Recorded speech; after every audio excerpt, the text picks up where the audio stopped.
So let's talk about love, different types of Love. love. Okay. I was curious because you said yesterday when we kind of had our preparatory talk that until a couple of years ago you were hesitant speaking about it. Yes, but not having it. What do you mean? I have the experience Yes. all the time, but I didn't want to talk about it. So why didn't you want to talk about it? Well, as I started talking to more and more people, I found that, of course, they're very interested in that.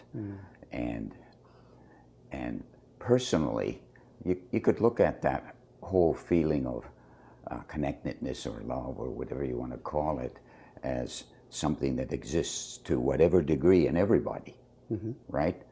So I noticed when I talked about it, it seemed to grow because I got more connected with my audience, and that feeling that everybody wants came out into the open, as it were.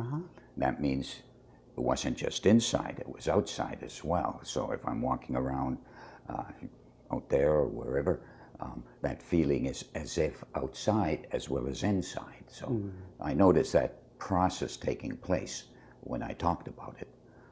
So being purely, greedy kind of person about spiritual matters, I started talking about it more and more because it made it more lively.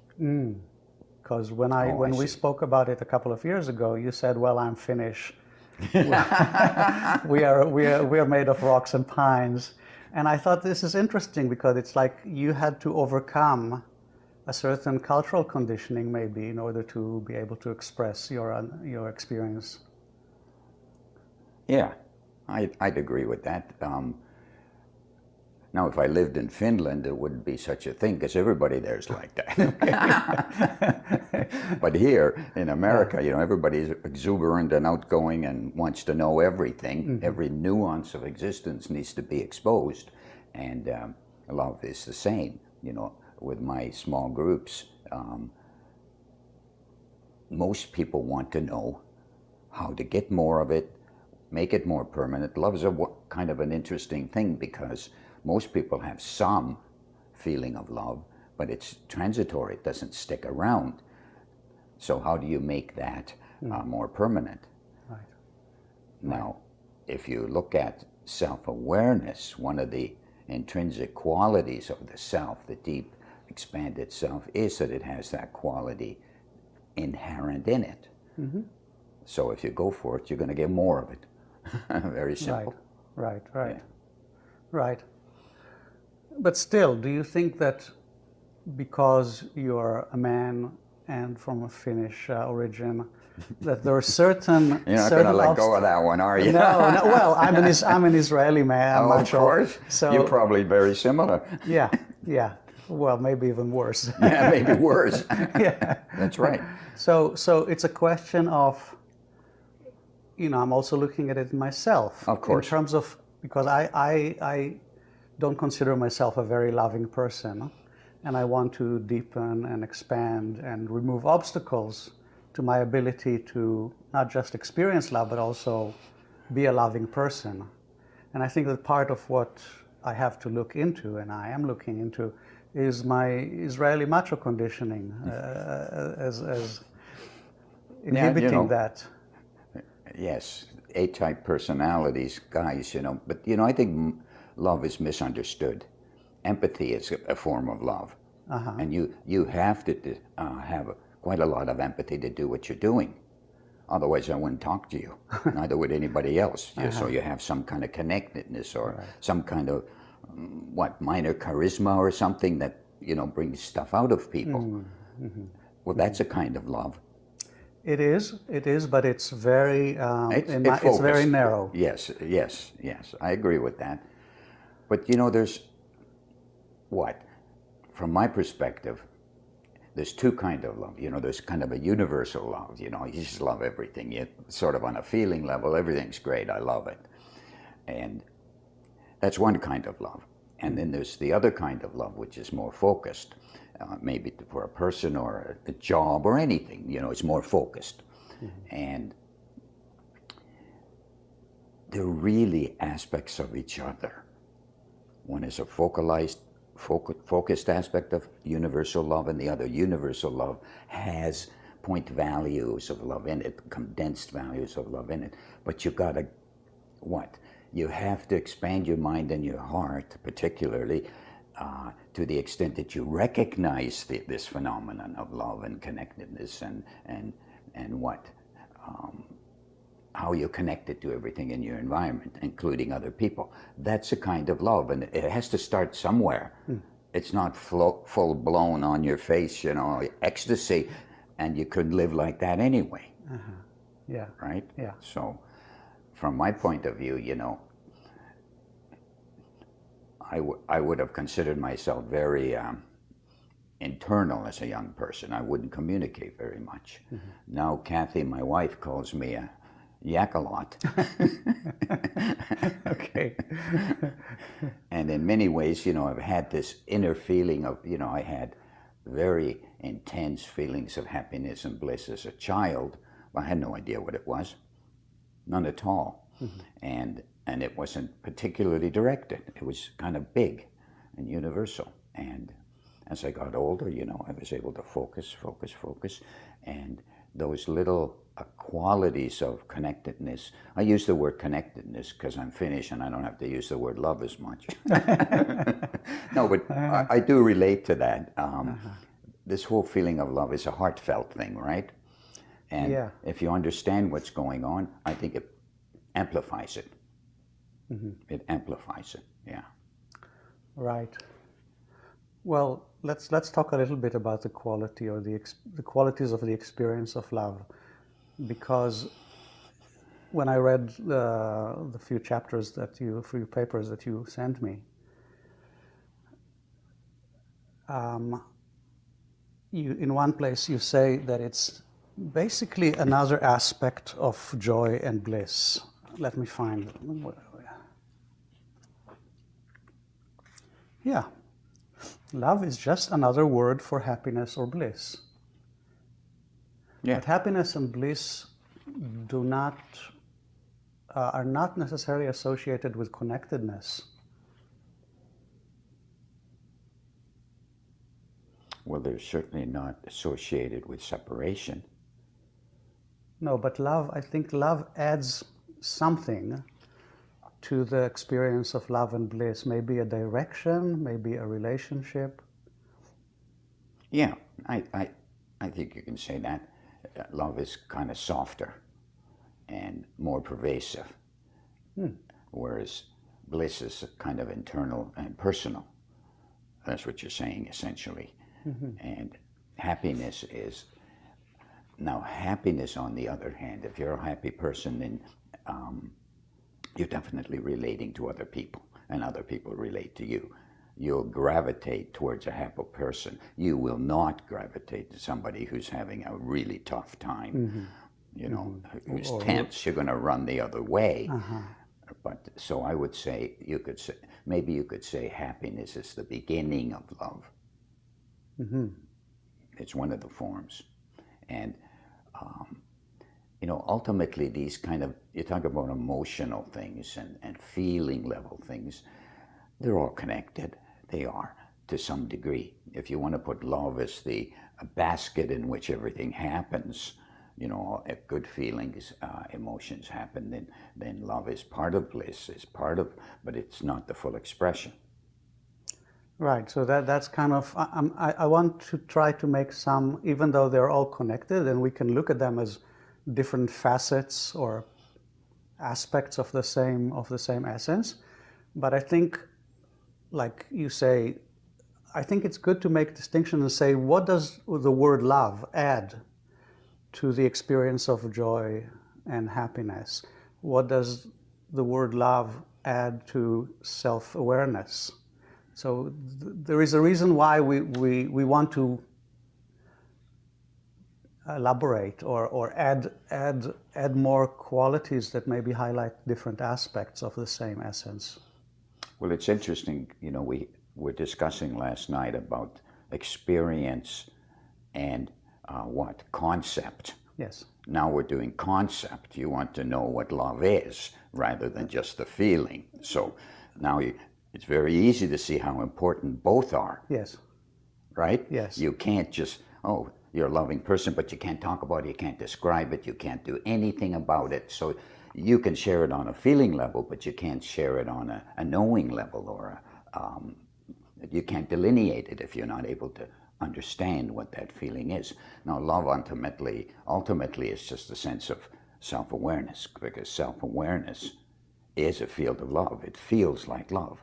When you, if you were to say you meditate or do some other spiritual practice and you go deep inside, then the feeling at first, maybe the first experience, let's say this is your first experience of what? Pure consciousness, it has a very nice quality to it. How would you describe that nice quality? You could call it quiet bliss, you could call it sort of universal happiness, you could call it expansion. It feels like a soft field of love. They're very related on the quiet level. Now when they're expressed, they can be different, right? You know, a blissful person is going to be a happy person. Sure. A happy person is going to be a loving person. That you wouldn't be able to separate them totally because they're so interrelated and meshed together. Maybe they're lesser and greater values of the same universal love as opposed to personal love. Well, I'm thinking of two examples of people that I got to know, or one person that I got to know and one person that I only from a distance, that I feel radiate love but don't talk much about love. So the first person is a Zen teacher that I was with in Japan, and you know, true to the Zen tradition, it's like they don't, and to the Japanese tradition, they just don't talk about That's right. the emotional aspect of their. Yes. But he definitely, in my experience, radiated love and was a loving person, but it kind of as if he didn't want to know anything about it or to talk about it. It was just like, you know, in Zen, I think the idea is that if you try to conceptualize, then you actually tarnish, you damage your. It feels like you might, yes. And you know, I grew up in a family, you know,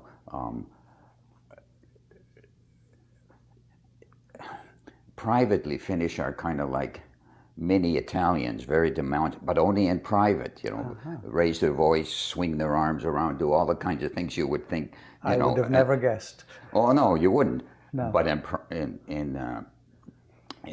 practice, you know, one of my daughters went to Finland recently, visited Finland. She's walking down the street, nobody looks at you. You know, they're just minding their own business. Nobody they won't even look at a pretty girl. They'll just walk by, you know, totally within themselves. You know, if there's a bus full of people and there's empty seats, but somebody's sitting in the seat, they won't sit down next to that person. They'll just stand, and so forth. Yeah. And so I grew up in a family like that, you know, very emotional, but not expressed. We didn't hug each other. We'd communicate, and it would be relatively short communication. Quite a loving family, you know. Father was good, mother was good, treated us well, did stuff with us. All that was there, but never expressed those things. So when I came, you know, left home and all that, I definitely have to say I had to learn how to be more expressive. And I found the expression of feelings, as long as they're done in the right way, augment the feeling itself. So, like even talking about love, you know, I'm not going to hate you more, I'm going to like you more, right? Yes. Just basically that's what you're generating, but you're putting a sound to the feeling. Yes. And not only does the feeling communicate between two people, so does the sound of it, the communication of it. Yeah, well, yes, but the other example I was thinking of is Amachi, the hugging mother, who expresses her love non-verbally by hugging, you know, thousands of people. in her events, public events. Well, love is wonderful. You know, a mother doesn't have to say anything to the child to love the child will know it. Mm-hmm. Maybe when the kid's a teenager won't recognize it. Mm-hmm. But as a child, they Yes. just simply know. Love has that quality. It's pervasive, Right. you know, especially between close people. It'll just be there. Mm-hmm. Now, as you get older, you want to talk about it and dice it up and understand it, you know, separate it into all these components, particularly if you have an intellectual bend, like maybe you do.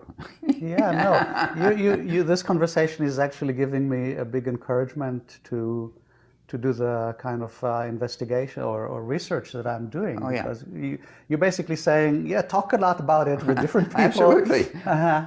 You know, if a Finn can say that, so can you. No, it's true. I've certainly, the thing with what, you know, we are talking about higher states of consciousness. Higher states of consciousness means higher qualities of everything, all emotions, all feelings, and intellect as well. All of it expands together. Mm-hmm. So understanding is, to me, an integral part of the expanding value of states of consciousness. Feeling is the nicest, but the understanding augments the feelings, makes them more stable, more just there. You understand them. In some ways, you could say that love kind of joins things together. That's what. What do you mean? Well, you know, so we're talking about something. You're not getting farther away, you're getting closer when we're talking about love. Yes. And that quality is intrinsic to expanding consciousness. It's a joining process, not a separating process. Is it also the case within oneself that it kind of brings different aspects of one's experience together, or?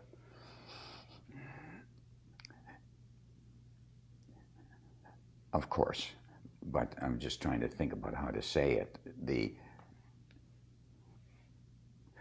Let's say a person wakes up to the self, gets realized, self-realization, boom, there it is. Yesterday you weren't self-realized, today you are self-realized, okay? There's a perspective change, a big perspective change, and I've noticed that in many people who have woken up, their thinking changes because their feeling changed. And why did it change? Because the self has that quality that the outside and the inside seem to merge a little bit on the feeling level. Obviously not on the physical level, but on the feeling level. You don't feel so separate. That's the quality of love. You don't feel separate. That's what makes life such a hassle and so difficult, is you don't feel connected to anything. You're just inside only. You could say that a person who isn't self-realized feels separate from everything. They're very much an individual, just there it is, okay? I am a very small thing, moving around, doing this, buying cars, having houses, relationships. They're all kind of separate from you. They're not connected. You might be connected to one person, but then this person you're not connected to, and this and that. So you got all the separation. You could define the state of pre-self-realization. You feel isolated and somewhat alone. In self-realization state, you feel connected. You feel a little more loving, a little more understanding, a little more feeling that you're connected to your environment. And not only are you connected to your environment and people, they feel connected to each other, to you. In other words, it feels like you could almost say they came into you rather than out of you. My experience, I'm thinking about my experience as you're speaking, and it's a bit different in the sense that my background experience or existential feeling awareness is full of love, and it is part of the sense of knowing. It's a knowing feeling experience. But I feel very connected with people who have that as their experience. And I feel that I feel that the more I sense that in another person, the more I love the person. But good 90-something% Aren't like that. aren't like that. That's right. And I feel actually more removed and alienated from them because of that. Yeah, I could see that. Yeah. Yeah, but it's temporary because, you know, the self-realization process goes in stages. First a little, you love the people you love, or the people you like, let's say, the Yeah. people you relate to, you Yes. can love them. Yes. Later on, that spreads to a few more people, and eventually to your dark uncle who you hate, whatever, right? And it's not that you're going to take them into your life, it's just you begin to feel that's okay. It's good, everything is okay. In the sense that because your consciousness has expanded, it's a bigger container. There's more room in it. Well, does that room for you include people that you really don't like? Oh yeah. So would you say you don't like them and you still love them? No, I still dislike them. So, but I don't feel they're separate from me. They're part of they're part of what you get by coming to Earth, or being born. You get good, indifferent, and bad, supposedly. Those distinctions fade in the mind, in your perspective, in your feelings. They fade. But that I'm not saying I on the want surface. to understand this more. Well, on the surface level, I will avoid the people I don't like. Yes. No doubt about it.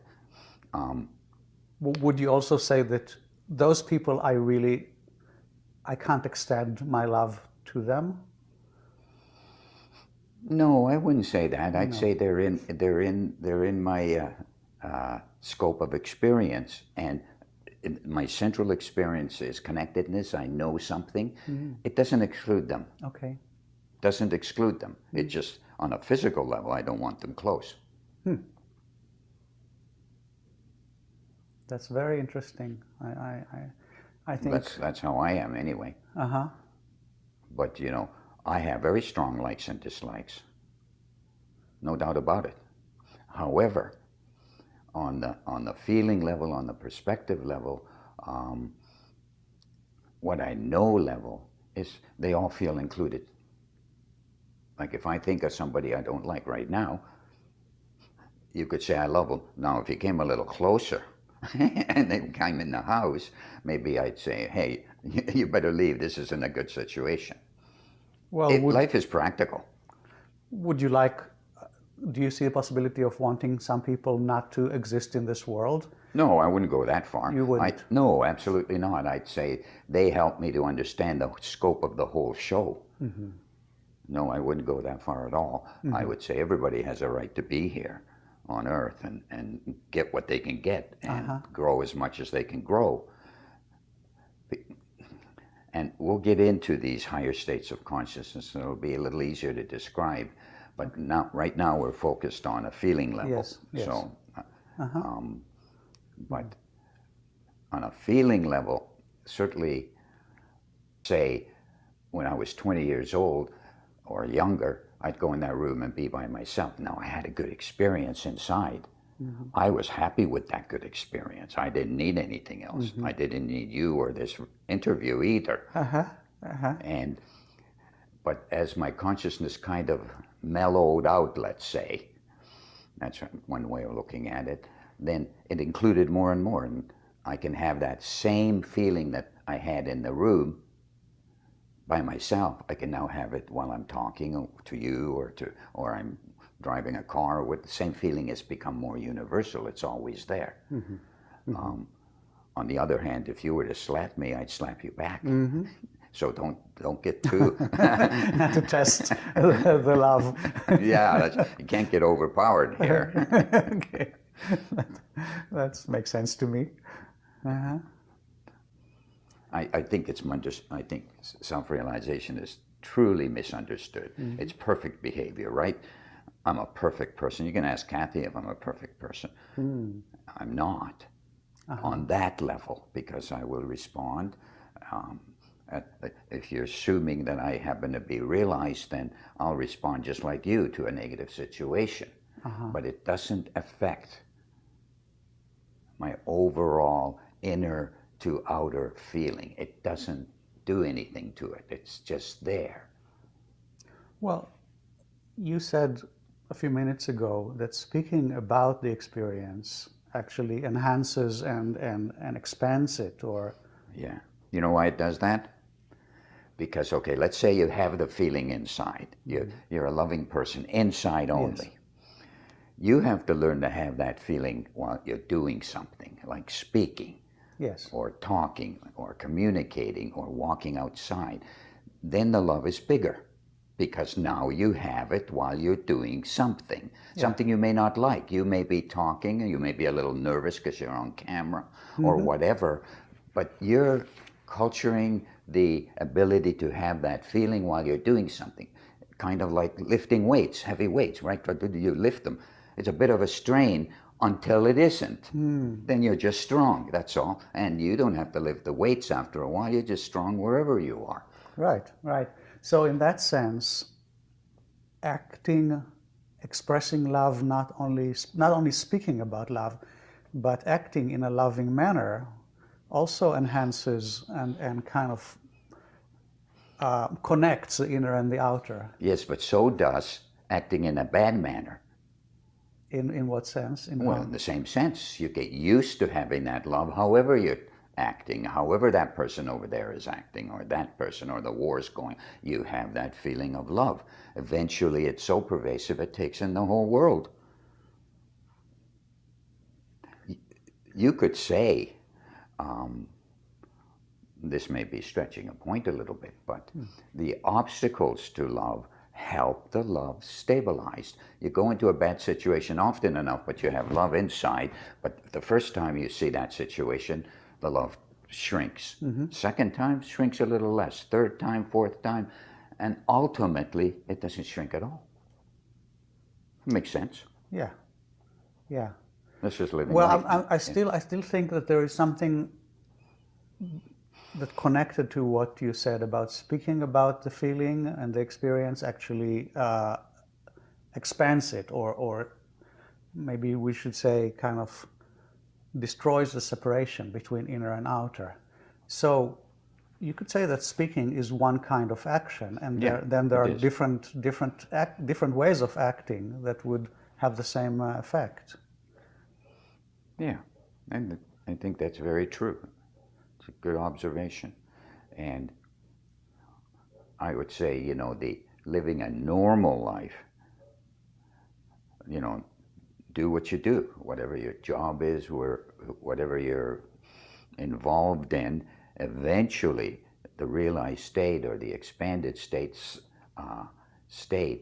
inside becomes big enough to be outside and inside together. It's one state. And it kind of sounds a little bit out there to say that anybody can have that, and the reason anybody can have that, it's the normal state. Not having that isn't that normal. It's a pain. You're going up and down all day long, and you're wanting this, and you always want more and more and more. You can never satisfy that. Look at the billionaires in the world, right? Yes. I mean, they got so much money, they dwarf countries with their wealth. Do they sound particularly happy? No, I They don't don't think so. sound very happy to me, any more than anybody else. Right, They're no worse. right, right. But that's not the answer.